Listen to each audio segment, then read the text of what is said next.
Hello students, we are going to start the topic the past perfect continuous tense।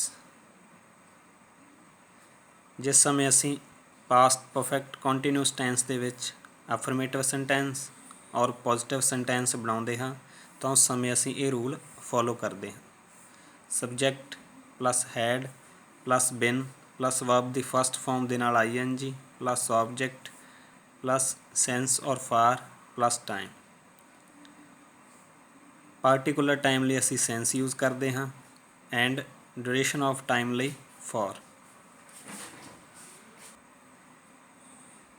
ਇਸ rule ਦੇ ਨਾਲ related ਇਹ sentences he had ਬਿਨ watching television since morning.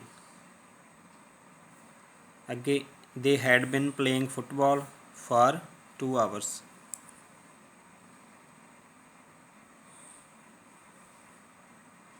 I had been living in this house since 2005.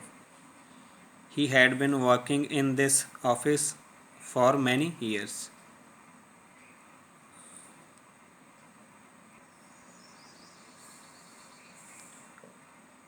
Particular time ਲਈ ਅਸੀਂ sense use ਕਰਦੇ ਹਾਂ, duration of time ਲਈ ਫॉर ਯੂਜ਼ ਕਰਦੇ ਹਾਂ।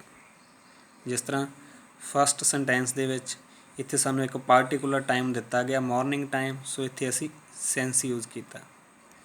ਅੱਗੇ ਇੱਥੇ ਸਾਨੂੰ ਸੈਕਿੰਡ ਸੈਂਟੈਂਸ ਦੇ ਵਿੱਚ ਡਿਊਰੇਸ਼ਨ ਆਫ ਟਾਈਮ ਦਿੱਤਾ ਬਟ ਪਾਰਟੀਕੂਲਰ ਟਾਈਮ ਨਹੀਂ ਦਿੱਤਾ ਗਿਆ, ਸੋ ਇੱਥੇ ਅਸੀਂ ਫॉर ਯੂਜ਼ ਕੀਤਾ। ਅੱਗੇ ਇੱਥੇ ਸਾਨੂੰ starting point of time particular time ਦਿੱਤਾ, ਸੋ ਇੱਥੇ ਅਸੀਂ ਸੈਂਸ ਯੂਜ਼ ਕੀਤਾ। ਅੱਗੇ ਇੱਥੇ ਸਾਨੂੰ ਡਿਊਰੇਸ਼ਨ ਆਫ ਟਾਈਮ ਦਿੱਤਾ ਗਿਆ ਬਟ ਪਾਰਟੀਕੂਲਰ ਟਾਈਮ ਨਹੀਂ ਦਿੱਤਾ, ਸੋ ਇੱਥੇ ਅਸੀਂ ਫॉर ਯੂਜ਼ ਕੀਤਾ।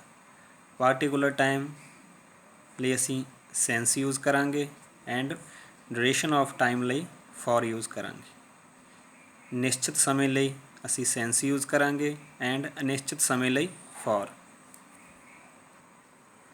ਜਿਸ ਸਮੇਂ ਅਸੀਂ ਪਾਸਟ ਪਰਫੈਕਟ ਕੰਟੀਨਿਊਸ ਟੈਂਸ ਦੇ ਵਿੱਚ ਨੈਗੇਟਿਵ ਸੈਂਟੈਂਸ ਬਣਾਉਂਦੇ ਹਾਂ ਤਾਂ ਉਸ ਸਮੇਂ ਅਸੀਂ ਇਹ ਰੂਲ ਫੋਲੋ ਕਰਦੇ ਹਾਂ। Subject plus had plus not plus been plus verb ਦੀ ਫਸਟ ਫਾਰਮ ਦੇ ਨਾਲ ing plus object plus since or for plus time. For example he had not been watching television since morning।